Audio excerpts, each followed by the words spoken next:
Class reunion, we were playing truth or dare, and I lost. Classmate, call the person at the top of your phone contacts and say, "Darling, I miss you." I reluctantly made the call and said it. To my surprise, after a long silence, the other end actually replied, "I miss you too." The classmates pressed with gossipy questions asking when I'd secretly gotten married. Help, the person they're talking about is my vampire-like female boss. We're not even close. Wondering the Christmas holiday, my high school classmates from years ago organized a reunion in a Facebook group. Faced with relentless questioning from relatives at home, I seized this chance to escape. At the gathering, we played truth or dare. The whole evening passed without incident, but just as the game was about to end, I finally lost. Facing a group of people whose privacy had been thoroughly exposed and whose eyes were gleaming with mischief, I took a risk and chose truth or dare. Classmate, call the person at the top of your contact list and say, "Darling, I miss you." Oh no, but the top contact in my list is my boss. After all, he is my benefactor. So it's only natural I keep him at the top to avoid missing any important messages. I hesitated, but this is my company, yes, boss. Classmate, are you married? I shook my head, classmate, then make the call. Fueled by alcohol, I mustered the courage to dial, praying silently that she wouldn't answer. Yet in less than 3 seconds, Ava's sultry voice came through the line.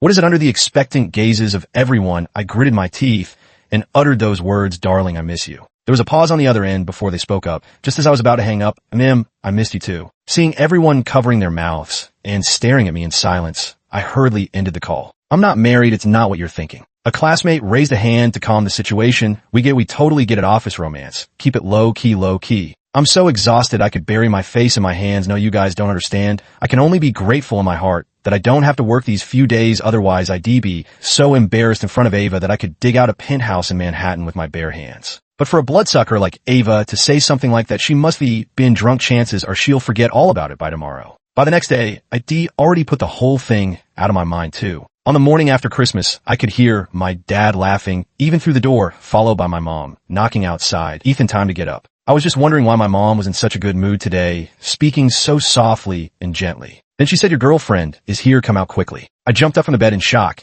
and opened the door. "What girlfriend? Whose girlfriend is here?" My mom smiled until crow's feet appeared at the corners of her eyes. "Of course, it's your girlfriend, silly boy. Why hide such an excellent girlfriend? You should be brought her home sooner." My gaze drifted past my mother to the woman's silhouette on the living room sofa, tall with a slender waist. Wait, could this be a scam? Or maybe an insurance salesperson? I pulled my mom into the bedroom and gently closed the door. "Mom, I asked that person, didn't he ask you for money, did she?" My mother swatted my arm. "Oh, what nonsense are you saying?" "She yes, just visiting, and I gave her a small gift as courtesy. How could you think she yes, a scammer?" I looked embarrassed. "But Mom, I don't have a girlfriend." My mother paused for a moment. "An ex-girlfriend counts too. That girl came right to our door. You two could rekindle the old flame. She yes, really pretty?" And I even gave her a red envelope with $100 in it. What I couldn't hide my shock. "You only gave me $20. Am I even your real son?" My mom rolled her eyes. "No, you came free with a box of cereal. How could I have given birth to such a stupid son? Whatever, since she yes, not your girlfriend, she must have the wrong house. I'll send her away before she ruins my mood." I grabbed my mom's arm. "No way, I need to get that money back or it'll be a total loss." "You impossible, child." My mom tried to grab me,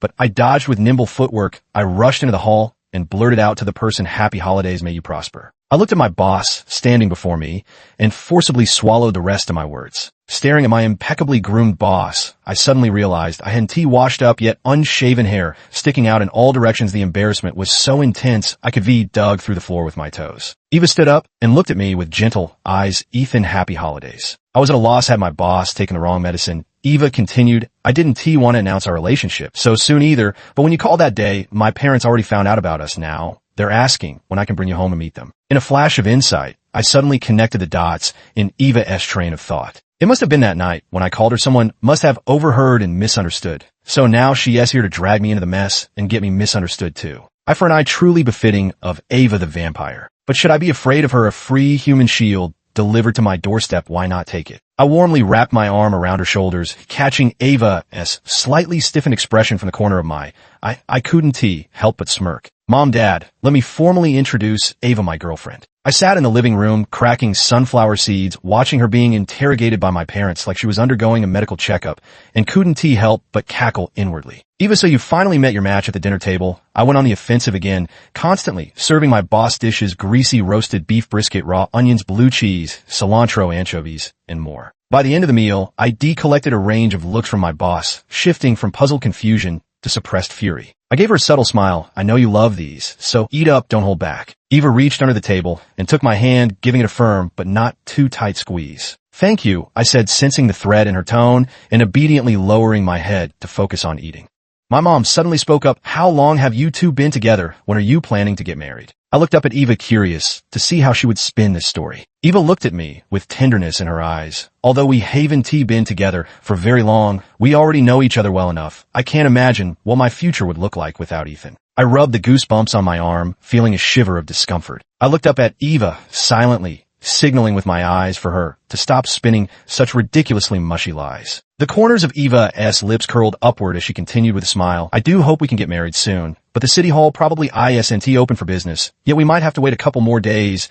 As for the wedding, our families should discuss and plan it properly. We won't skip any of the necessary formalities. Oh wow, this really shocked my whole family. The chicken leg on my fork was so startled it fell right onto the table. I angrily kicked. Ava, there's got to be a limit to this nonsense. How am I supposed to explain this to my parents afterward? Tell them she's dead and we can't get married. My dad hesitated. Isn't this a bit too fast? You just met the parents. Ava looked at me, her gaze so tender it was almost unbelievable, as if we were truly a deeply in love couple. The right people will end up together sooner or later, but I'd rather it be sooner than later. As she spoke, she casually pulled out a large set of car keys from her pocket. Oh, Uncle, do you want to go on a road trip during the New Year holiday? I have quite a few cars in my garage gathering. Thus you can pick one. Whenever you're free at LL, make commuting much easier. I clearly saw my dad's eyes widen in shock. Ava then turned to my mom and said, Auntie, I know you're worried about Ethan. I own several properties in Highland Community. We can live there after we get married, and you two can also pick one to stay in. That way Ethan can easily visit you whenever he misses home. My mother immediately beamed with joy and slapped her planner on the table with grand enthusiasm.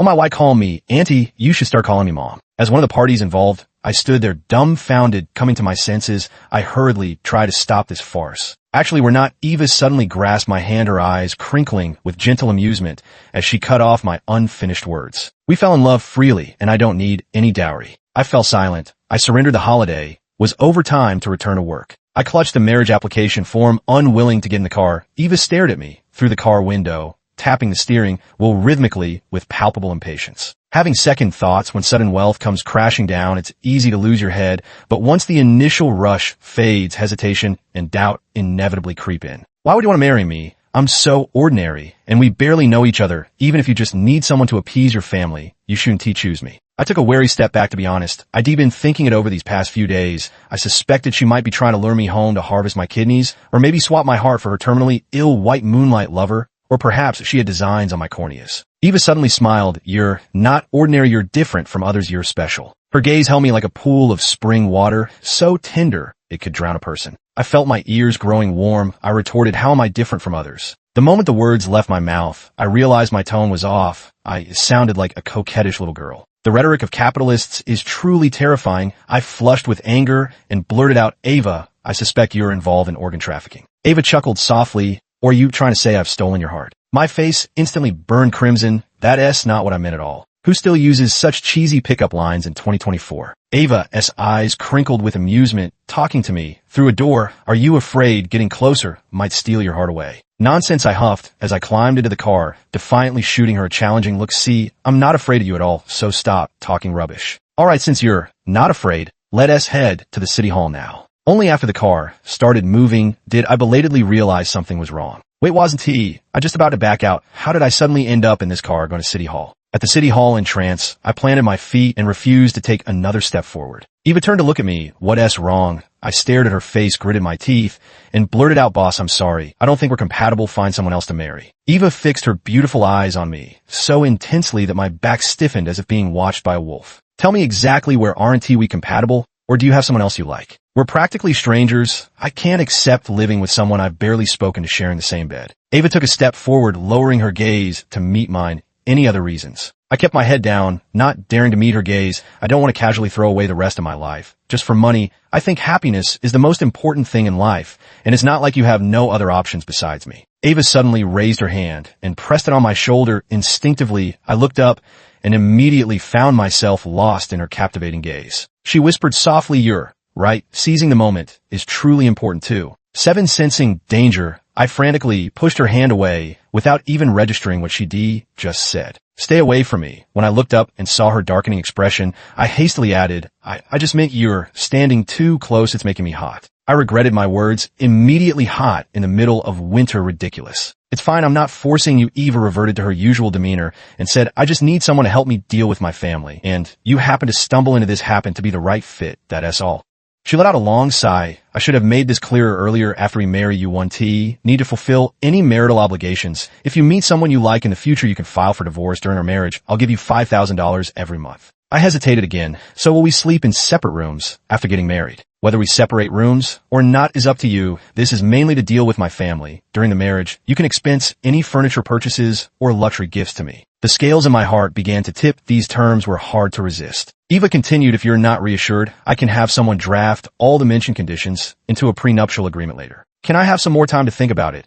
I asked. Eva glanced at her watch with a businesslike expression and replied, I can give you 3 more minutes to consider. I have other matters to attend to this afternoon and don't have time to waste with you. What about in a few days? I asked again. Eva frowned at me, then suddenly let out a light laugh, tinged with mockery. My time is precious, and this holiday is already over. Haven T, you made up your mind yet, or have you been playing me all along? I suddenly didn't dare speak. I didn't understand why Eva's attitude had changed so abruptly, becoming overwhelmingly oppressive. But it also reminds me that she was like this at the company, too aloof and decisive, stern and unapproachable. This is her true nature. 8. Eva urged, have you made up your mind? 3 minutes have passed. Eva's tone grew impatient. I quickly replied, I'll marry you, I will. I took a deep breath and stepped into the city hall like a hero marching to his doom. Fortune favors the bold. After all, I'm just getting married. There's nothing to fear. I stared at the freshly issued marriage certificate in my hand, still finding it hard to believe. The marriage certificate was suddenly snatched from my grasp. I looked up to see Eva effortlessly tucking my copy in her own pocket. I couldn't help but speak up, boss, that 1's mine. We're supposed to get 1 each. I earned this marriage fair and square, so of course both certificates belong to me, Eva said coolly, giving me a sidelong glance. Got a problem with that? I blinked my eyes defiantly and retorted, as if you could get married all by yourself, give it back to me now. Eva leaned against the car door with her arms crossed, raising an eyebrow at me. Want it that badly? Then come get it yourself. I glared at her. Pervert. How did she expect me to take it? By frisking her like some creep in public. Eva reminded me, helpfully, time's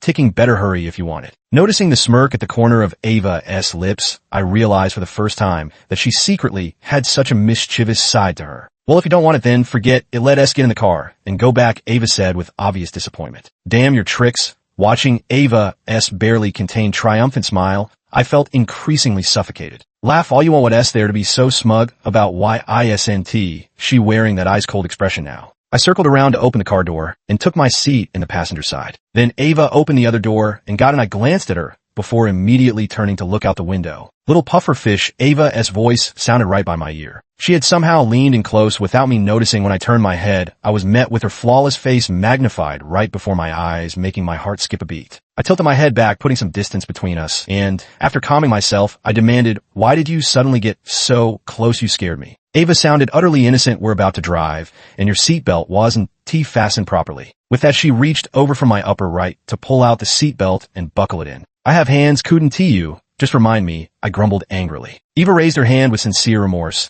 and said, I'm sorry, little pufferfish. I was wrong. Next time I'll use my words instead of my hands. Who are you calling a pufferfish? You're the pufferfish here, right? Right, we're both pufferfish, Eva replied dismissively. Come on, I'll take you home to meet our parents. To meet your parents? I looked up at the imposing standalone villa before me, then down at myself, casually dressed and empty-handed. I wanted to cry, but had no tears left. Why didn't you tell me earlier? Do I look presentable like this? Eva frowned. What's not suitable? You've already gotten the marriage certificate. Are you trying to back out now? I was speechless. How could she think getting a piece of paper meant everything was settled? Did she think a marriage certificate was some kind of lucky charm? I got a little angry. I haven't prepared anything at all. Is that polite? Eva suddenly laughed. So you actually care so much about what my parents think of you? I'm sorry I didn't tell you in advance about meeting my family, but I've already prepared everything in the trunk. I'll have someone come get it later. Let us go in first. Don't worry. They're very satisfied with you. They won't have any opinions about what you're wearing. 10. As we reached the door, I suddenly remembered something. Wait a minute. Didn't you say you had something to do this afternoon? Why did you suddenly come home? I stopped and eyed her suspiciously. Eva raised an eyebrow and said with mock seriousness, isn't bringing you home important enough? What's the problem with that? But this entire itinerary was planned under the assumption that I'd marry her. She even bought everything in advance. She was absolutely certain I'd agree to this marriage. Damn it, I feel like I've stepped right into another trap set by the capitalist class. Right now, I have this overwhelming urge to turn around and bolt. Why would a capitalist be so invested in me? Could she actually be after every single organ in my body? Eva suddenly placed her hand on my shoulder, gripping it firmly, and said in a measured tone, "The monk may run away, but the temple remains at this final hurdle. Shall I push you in, or will you step forward yourself?" Is she a mind reader? I reluctantly knocked on the door. Upon entering, I realized Ava's home wasn't some dangerous den. It was more like a web woven with money, one that would entangle and corrode me. Ava's family wasn't what I expected. Her parents looked quite prosperous and treated me with remarkable kindness. "So this is Ethan." Ava's mother smiled at me. "You look reliable, just the kind of son-in-law our Ava family deserves. Here, this is my gift for our first meeting." Ava's father quietly handed me a credit card. "Buy whatever you need, our tastes aren't great, and the things we pick probably wouldn't suit young people like you." I hesitated about whether to accept it and glanced at Eva. Eva remained perfectly composed. "Take it, it's just a small token from my parents." 11 Eva's parents were warm, yet tactful, never making anyone feel pressured after lunch. They even pulled me into a game of cards with them. "We're short one player, Ethan should join us, or we won't have enough people." With Ava's parents, their housekeeper, and me, we just made 4 players. "I don't know how to play, let Ava join instead." I declined. Ava's mother grabbed my hand with a smile and said, "No worries, Ava can teach you. If you lose at LL, count as her loss." "Go on, don't worry, I won let you lose too badly." Eva gave me a push. No choice, I ended up being dragged to the card table. Whatever losing is losing at the card table. With Eva's guidance and her parents going easy on me, this rookie kept winning hands and experienced the joy of card games for the first time. "Your parents are such good people." I slumped in the back seat, counting stacks of crisp new bills, 10s, 20s, even 50s, feeling absolutely over the moon. Eva glanced at me through the rearview mirror and said, "You like them? Then you can come see them more often in the future." I squirmed with excitement in the back seat like a worm, grinning. I replied,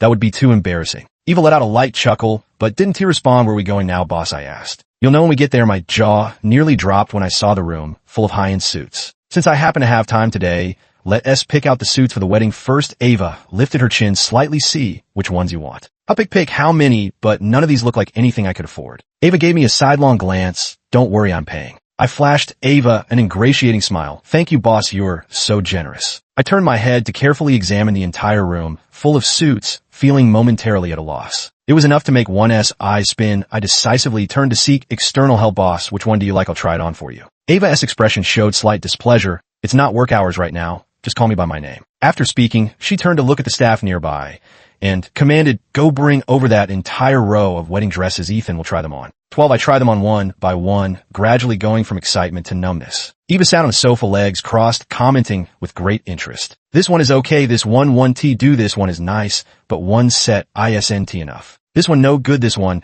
it's not bad either, but I want to see the next set." I'm done trying. I glared at her. "Do you think this is some dress-up game?" Ava rubbed her nose, looking slightly guilty, as she said, "Well, how about I try some on for you too? You can pick. There are quite a few wedding dresses here." Where a staff member nearby chimed in the inner room, "I'll take you there." I followed the staff member into the inner room, where rows upon rows of wedding dresses hung on display. I made a round of inspection, covering my mouth with a mischievous chuckle, then had all the seemingly sexy wedding dresses taken out. "That's all there is. Try them on." Eva glanced at the wedding dresses before her, giving me a complicated look. "So you like this style?" My face flushed red. "I don't." Eva gave me a meaningful look. "I understand." After saying that, she took the clothes and went into the fitting room to change, leaving me standing there with my outstretched hand like her Kong. "No, you don't understand." The fitting room door opened and Ava walked out with delicate mincing steps. The white off-shoulder dress looked sexy and beautiful on her. Sorry, I really don't know how to describe it because I was already stunned. "How is it? Do you like it?" I hastily averted my gaze and stubbornly said, "Just barely passable, so." Eva approached, leaning down to let out a light chuckle right by my ear. From your face is all red. Looks like you're enjoying this," she teased. "I'm just hot." I pushed her away, my face burning, and snapped in flustered anger, "Stop being so damn infectious around me." Suddenly laughter erupted beside us. I turned to see a staff member covering their mouth, their face flushed from holding back giggles. "Sorry, please continue. I didn't hear anything just now." With it, I turned my back, pretending nothing had happened. An awkward atmosphere hung in the air as I recalled what I just said, wishing I could dig a hole and bury myself in it immediately. Yet Eva seemed completely oblivious to my torment and said nonchalantly, "Since you've seen this one, I'll go change into the next outfit." I stood up weakly and said, "I'm done looking. You pick for yourself. I'm leaving." "Wait." Eva grabbed my collar and pulled me back, frowning, as she said, "Why are you running? I'm taking you home." Then she turned to the staff behind her and added, "Wrap up all the clothes she just picked out and deliver them to Highland Community." I grabbed her arm, somewhat puzzled. You're buying all those clothes. Eva leaned in close, her lips nearly brushing my ear as she whispered, taking them back, to wear just for you, or if you prefer I could wear nothing at all. My face flushed crimson in an instant. What kind of outrageous talk was this? You don't be like this, like what? Eva deliberately drew out her last syllable, her voice carrying an indescribable allure. Under Eva's gaze, I grew somewhat nervous. You'll make me think you actually like me. We're just contractual spouses. Eva suddenly wrapped her arms around mine, resting her head lightly on my shoulder. I could feel the faint tremors of her laughter. What a fool taking you home, she said, and my heart suddenly raced as if something was about to burst forth from the ground. I'm not a fool, I mumbled. Eva leaned against my shoulder, still laughing happily. Right, you're not the fool, I am. Let us go, time to head back. I nudged her. 14. The moment I stepped into the company, I sensed a jubilant atmosphere permeating the workplace, with colleagues casting scrutinizing glances my way. What is going on? I wondered. As soon as I returned to my workstation, I met the gleaming eyes of my coworkers. Here comes the boss, man. You'll have to look out for us from now on. Their words suddenly made me realize what those morning glances had meant. But where did you all hear the news? I just got married yesterday. How does everyone know already today? The boss posted it on social media. All his friends saw it. Besides, the colleague sitting across from me raised a handful of wedding candies. The company already distributed chocolates. I was utterly shocked. When did that happen? How come I didn't know? Didn't Ava's assistant send a group message yesterday telling everyone to pick up wedding candies at reception? You need others to remind you to collect your own wedding candies. The colleague at the next workstation craned their neck over, face full of gossipy curiosity. By the way, Ethan, how did you manage to land the boss? Any tips you can share? It's like a domineering CEO novel come to life. Tell us how you two got together. How long have you two been together? Is Ava always intense? The moment the words left my mouth, silence fell. 3 pairs of eyes fixed on me simultaneously. I'm not sure. Didn't you two already sneak around and move in together long ago? How could you still not know? The colleague sitting across from me stared, then let her gaze drop before suddenly covering her mouth with a laugh. I suddenly remembered the red marks on my neck I saw in the mirror this morning. I slept very soundly last night. So these must be mosquito bites. I even specifically applied ointment to them. You got all wrong. Those are mosquito bites, my colleague teased. We understand. It was a particularly large mosquito that bit you. Faced with my colleague's teasing, I angrily shut my mouth. It seemed this misunderstanding couldn't be cleared up, all thanks to Eva's big mouth. 15. During the lunch break, I rushed up to the CEO's office. Come on, I pushed the door open and met Eva's gaze. After the holiday break, the company had piled up quite a few matters, leaving her looking somewhat exhausted. My anger dissipated by more than half at the sight. Eva set down the documents in her hand and relaxed her brow. What brings you up here? What would you like for lunch? I'll have someone order it. I closed the door behind me and finally voiced my displeasure. Why did you spread the news about our marriage? What are we going to do when we get divorced? Eva's face darkened as she stared at me gloomily. So you're that eager to get a divorce? Her sudden change in expression startled me, and I instinctively took a step back. I caved immediately, shaking my head rapidly. No, I was just asking casually. If there's nothing else, I'll head downstairs now. With that, I turned to leave, hands clasped behind my back, ready to bolt through the door, desperate to make my exit as swift as my entrance. Unfortunately, Eva's office wasn't a restroom, and I got stopped. Come here. Eva slightly lifted her chin. I remained rooted to the spot. Am I really that terrifying? Eva laughed in exasperation. Come here. Don't you want that agreement I promised to sign? I do. I shuffled over reluctantly. Where is it? Eva leaned back lazily in her chair. Eyeing me. What? I said stiffly. The agreement. Suddenly, Eva hooked her leg around the back of my knee. Caught off guard, I lost my balance and tumbled right onto her. You really don't trust me? Then wouldn't I'd be at a disadvantage if I didn't do something about it. Eva ran a hand along my neck, her fingers tracing slow circles. We were so close that a mere pucker of the lips would have brought us together. At this point, I'd be a complete fool not to realize what Eva was thinking. I couldn't break free. My face flushed crimson as I muttered angrily, liar, let me go right now. Eva noticed I was genuinely upset and suddenly released me, helping me sit up straight. 16, just joking, but since we're already married, there'll inevitably be physical contact in front of others. I think you need to get used to it sooner rather than later. I fled in panic in the staff cafeteria. I huddled in a small corner with my tray when Eva called. Where are you eating? Where? If you don't tell me, I'll ask someone else. I viciously stabbed at my food before reluctantly answering. Staff cafeteria, far left table by the window. Wait for me. Fine. I hung up and immediately wolfed down my food, planning to bolt the moment Eva arrived. Eva arrived quickly, but not as fast as my eating speed. You finished already? Eva frowned at me. Why didn't you wait for me?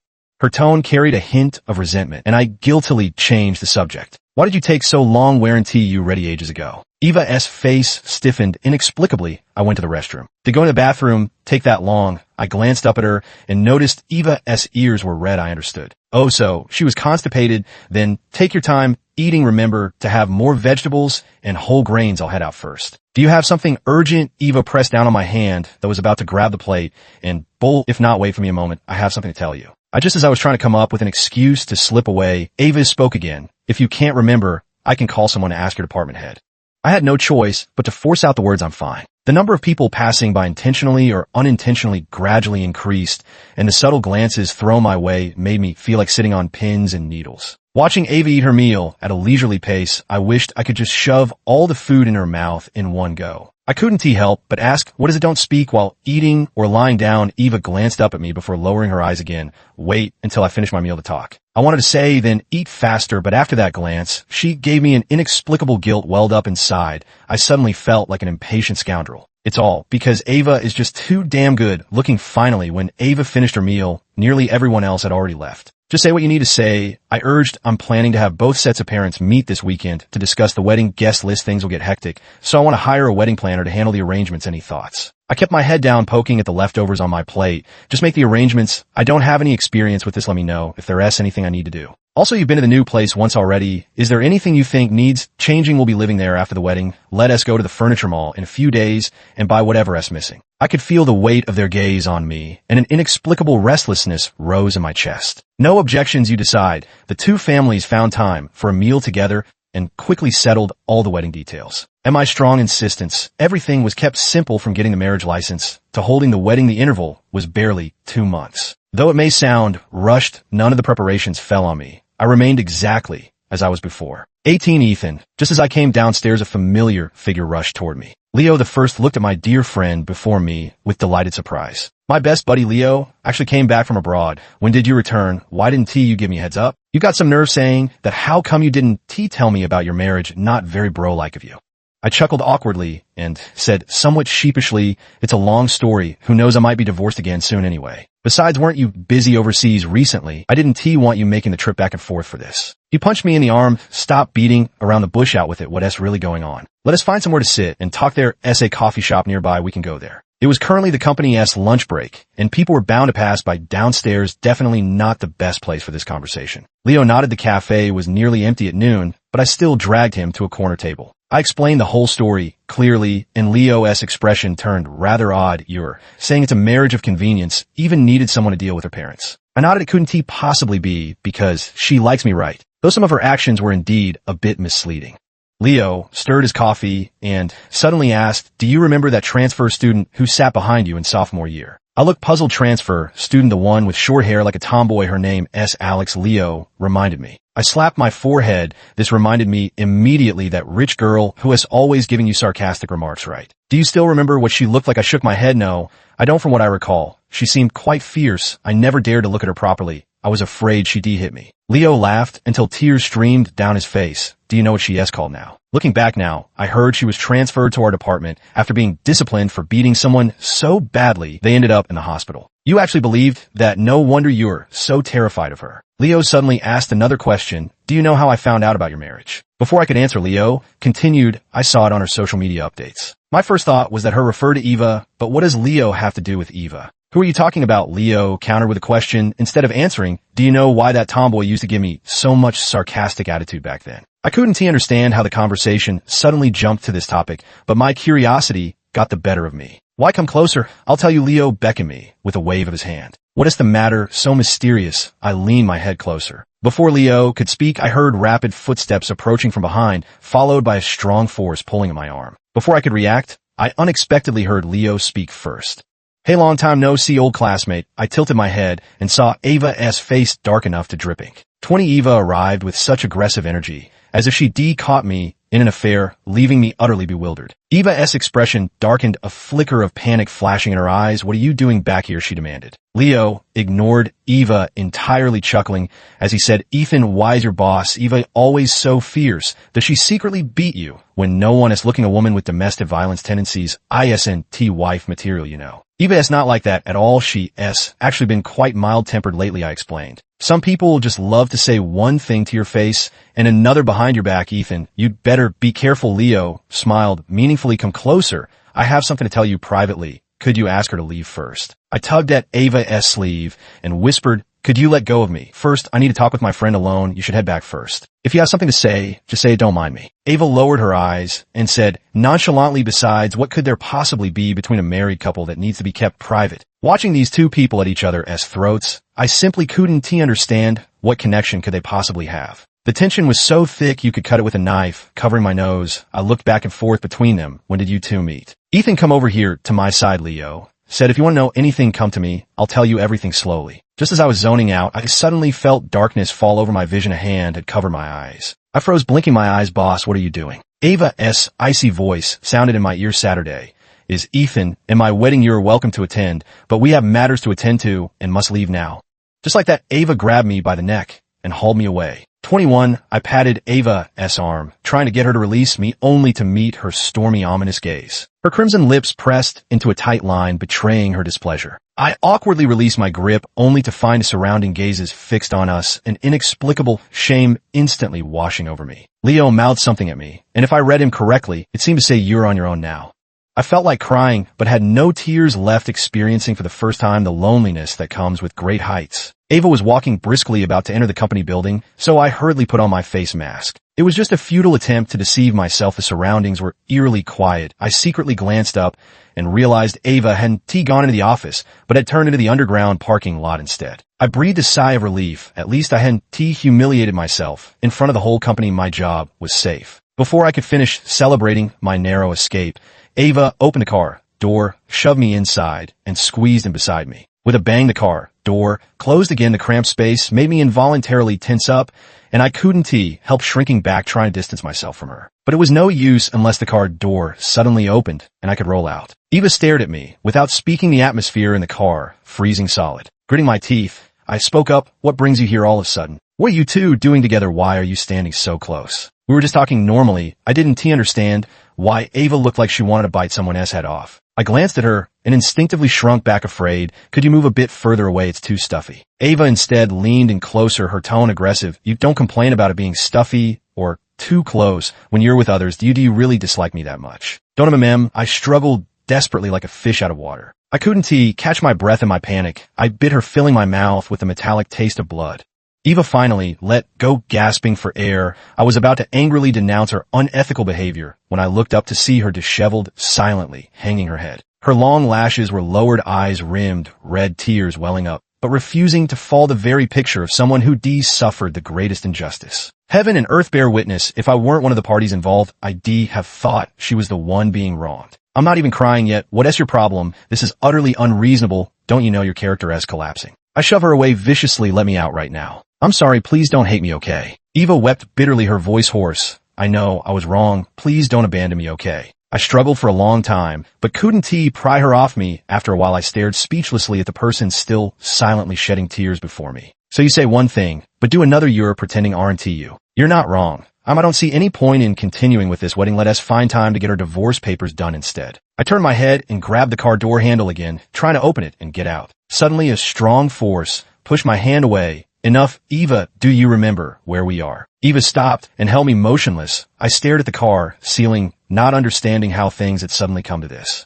Eva's voice was hoarse. She paused, wearing an expression of enduring humiliation. I could be your beard as long as you're willing to spare some time for me. I don't mind at all. What nonsense are you talking about? Not minding what? I bolted upright, as if shocked back to life from my deathbed. What do you mean by beard wife? Hasn't he come back? Eva's voice tightened. And wasn't our arranged marriage originally for his sake anyway? What's there to be afraid of admitting? Who was he talking about? Leo. What on earth is going through her mind? Some cheesy soap opera. Leo is my friend, childhood buddy, brother. We've been in the same school and same class since elementary school. Really? Ava's eyes sparkled as she stared intently at me. I rolled my eyes. Back in school, I looked like I was malnourished. Whenever I got bullied, Leo was the one who fought back for me. Ava held my hand, her eyes shining brightly. Then we must invite him to our wedding. I swatted her hand away. Speak up. When did you meet Leo? And why would you even think of something like this? Eva hemmed and hawed, dodging the question. Looks like lunch break is over. I should get back to work. Eva hurriedly got out of the car without even looking up. Wait a minute. I called out, but instead of stopping her, it only made her run faster. I recalled Ava's disheveled shirt when she got out of the car, the lipstick marks on her face, and those faint tear streaks. Whatever, it's not like I'm the one who should be embarrassed. 24, but I'll have to take the afternoon off. I one stay to hear Ava's jokes, just to save myself from secondhand embarrassment. I glanced down at the damn patch on my chest where she cried and immediately felt a little awkward. I straightened my clothes and prepared to hail a cab home, Ethan. I turned around and saw Leo standing behind me. You're still here. I came out after sitting for a while. Wearing tea. You supposed to go back to work. Did someone splash water on you? What's Ava doing letting you get bullied at work? Seeing Leo's furrowed brows and his look of ready to fight indignation on my behalf, I quickly grabbed his arm to stop him. Nothing like that. You've got it all wrong. It's got nothing to do with the company. I never went back. Then what is going on? Did Ava do this? My eyes darted back and forth. Come to think of it, I did feel a bit embarrassed for Ava. She cried all over me while hugging me. She cried again. Leo let out a sinister, ha laugh, leaning on my shoulder and saying, seems like you're her natural-born nemesis. I was somewhat puzzled, crying again. 25, do you remember that tomboy's challenge letter back? Then the one summoning you to the school's back gate, you looked like you were about to cry back then. Leo couldn't help but laugh as he recounted this, completely ignoring me, sitting there wanting to scratch my feet in embarrassment. I retorted, I didn't even go in the end. Truthfully, I wasn't that scared, and now that I think about it, I think I might have misunderstood her back then. That was a love letter meant for you, and it was me who told you not to go in the first place. Leo didn't wait for me to argue and continued, actually, I went to see her that day. I mocked her and told her to stop bothering you. But she seemed to misunderstand our relationship even more. I didn't explain and even exaggerated how close we were. Serves her right for always talking behind my back. You didn't know this. Did you? She was the one behind us being separated at work in the end. She got so mad. She ended up fighting with me. I was utterly shocked. And then what happened? She hit me. Leo shrugged, but she cried too. Might have been tears of anger really at the time. I kept going on about how great our relationship was and even mocked her, saying she was a toad lusting after swan meat. Honestly, I suspect she transferred apartments later because I crushed her spirit. By the way, she goes by Ava now, the same Ava from your family. The information was too overwhelming and I couldn't process it right away. You're not mad, are you, bro? Leo waved his hand in front of my eyes. I shook my head helplessly. No, of course, I'm not just kidding. I totally am. Leo continued honestly with her grades and that attitude back then, aside from her family's money, what made her worthy of you? Just thinking about that scene made me burst out laughing. 26, the wedding went ahead as scheduled. I tossed the bouquet to Leo, who was wearing groomsman attire in the audience. He caught it and waved at me. Inside the room, I excitedly counted the wedding gifts lying on the bed, covered with red silk. I rolled around in excitement. After her shower, Eva said, all right, go take a bath now. Holding a stack of cash, I fanned myself with it like a folding fan. No, I'll go later. I haven't finished counting yet. It's fine, Ava said, without batting, and now we can count in the bathroom too. I'll help you wash. No, Ethan, I like you. Ava hugged me tightly, the kind of like that very, very much. I gently kissed the bridge of her nose. Ava, I like you too. Extra 1, Ethan, wake up, class is starting. I heard the voice and groggily opened my eyes. In my daze, I seemed to see a familiar figure pass by, followed by the scent of orange perfume wafting past my nose. The fragrance jolted me awake. Looking around properly, I realized this seemed to be a classroom, and sitting next to me was Leo, a younger version. Am I dreaming? I pinched my own arm. Ouch, that really hurt. Looks like I've gone back in time. A cool breeze brushed past me as that familiar voice sounded in my ear. What's wrong with a student wearing such strong perfume? I turned my head to see Leo waving his draft paper around with a look of disgust. What do you mean? This is my natural scent. Don't you know what femininity is? Hearing the familiar tone, I turned back, and sure enough, it was Alex with her short cropped hair. When she noticed me looking, her ears turned red and her eyes darted around nervously. Alex stood up like a paper tiger, bluffing its way through, pointing at me and demanding you be the judge. ISN team, my desk mate framing me. I tactfully advised her, I think someone your age doesn't need this much feminine charm. Leaning against the wall with a careless air, she asked, don't you like it? I rubbed my nose and stayed silent. Leo bluntly added, it reeks. Who do you like that? Leo gave her a challenging look, took a mask from the drawer and put it on, then urged me to do the same. I felt my pocket and found a mask inside. I recalled something similar happening in my past life, but back then I didn't dare to look back, and Alex never spoke to me either. But I remember Alex only wore perfume for a few days back then before suddenly stopping. Seeing me pull out the mask, Alex suddenly grew irritable, dragged the chair to sit down, then buried his head on the desk, radiating a gloomy, unhappy aura. For some reason, he suddenly pushed the chair back and leaned against it at an angle. I glanced back discreetly and saw her brows furrowed, looking fierce, but there was a hint of grievance and regret in her eyes. Who are you looking at? Alex glared at me, clearly flustered and angry. Caught in the act of peeking, I quickly turned my head back, guiltily pretending nothing had happened. Leo turned around at the sound and said disdainfully, "Who's looking at you? There's so many people behind us you think everyone turning around is looking at you, how self-absorbed." I quickly tugged at Leo's sleeve, signaling him to stop talking. To this day, I still can't figure out exactly when their feud began. Suddenly, there was movement behind us. Before I could turn around, I saw Alex storming out of the classroom in anger. Cutting class again, what a loser. Leo turned to look at me. "Ethan, you can't possibly want a woman like that." I felt somewhat helpless. After a while, Alex kept passing back and forth in front of me, occasionally stealing glances at me. I finally couldn't hold back. "Alex, what are you doing?" Alex stammered, "I actually really like studying." I gave him a disbelieving look and responded with a very perfunctory sound. "Well, so what kind of girls do you like?" I noticed her emphasis was on the word girls. My expression turned peculiar. Had she misunderstood my sexual orientation this early on? Seeing her nervous expression, I suddenly felt mischievous and deliberately said, "Actually, I like girls like the class monitor, smart, pretty, and capable." I watched as Alex's face shifted like a color palette, jumping through emotions until she seemed to think of something and finally let out a relieved sigh. "You have pretty high standards. I thought you liked guys like Leo who were like firecrackers." I lowered my head to suppress my laughter. "Who are you calling a firecracker?" Leo had somehow entered the classroom without us noticing. Alex's face darkened, unable to retort, and he looked at me pitifully. I quickly turned my head away, afraid I might burst out laughing. Even the cold-faced vampire, Eva, had her day of reckoning. Finally, Alex sat back in his seat with a sour face, flipping through his book angrily, with loud rustles, earning himself a big eye roll from Leo. The next day, I stared at the pink water cup, warm orange planner, and a series of cartoon stationery on the back desk, lost in thought. Did Alex move out so soon? Suddenly a cold breeze swept by as I watched Alex sit down in front of me, reaching out a hand adorned with a Peppa Pig tattoo sticker to gather the items on the desk. Her hair tied up in a tiny ponytail with a daisy hairband. Eyed her suspiciously. I suspected she'd been body snatched. Why the sudden interest in such pink and cute things? Alex's face was flush crimson, but his tone remained defiant. "What's wrong with me liking these? Don't they suit my style perfectly? You don't think they look good?" I was speechless. He should look in the mirror before saying that. Alex stared at me with burning intensity. One had no choice but to lie through my teeth. "They look great." "You're just not quite my type." Alex grinned at me, flashing his pearly whites. "If you like what you see, keep looking. I'm very generous." I quickly turned back to my homework. Ugh, what an idiot, can't even bear to look. The days passed by uneventfully, as if nothing much had changed. While rummaging through my drawer, I found a pink envelope from Alex, inviting me behind the school. This time, I went as promised. To my surprise, the reason she asked me here wasn't to confess her feelings, but to say goodbye.